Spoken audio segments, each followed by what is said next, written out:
In today's video, I'm going to teach you how to add different currencies for invoicing in QuickBooks Online.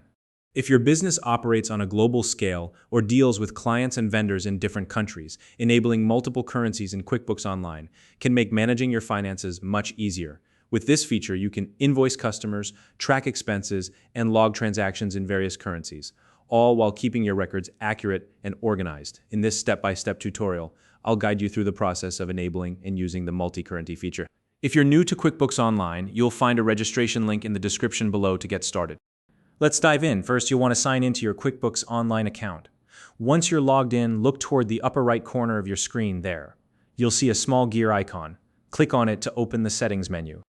From the menu, select the option labeled Account and Settings. This will take you to an area where you can customize various aspects of your QuickBooks account. On the left-hand side of the screen, you'll see a panel with several tabs.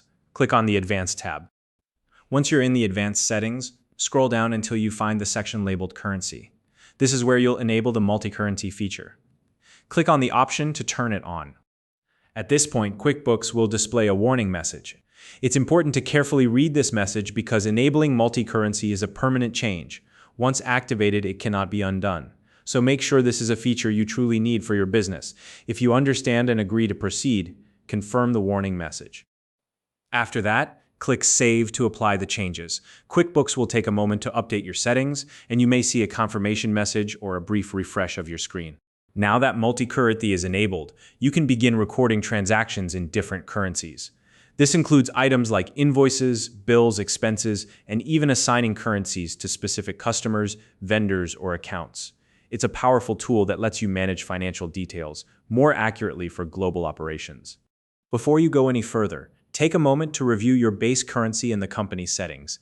This is the currency in which your primary financial reports will be generated, so it's important that it aligns with your business's main reporting needs.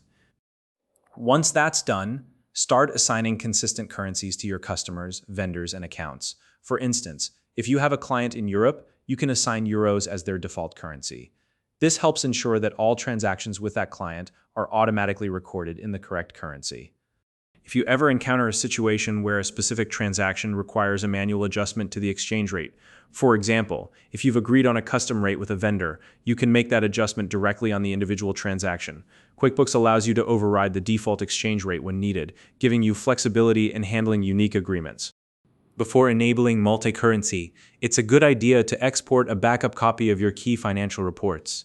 This gives you a reference point for your data in case you need to look back at how things were set up before the change. Finally, don't forget to communicate this update to your team. Let them know that multi-currency is now enabled and explain how it works. This ensures everyone is on the same page and maintains consistent processes when recording transactions. And that's it. You've successfully enabled multi-currency in QuickBooks Online and are ready to take advantage of its features. If you found this video helpful, please like and subscribe.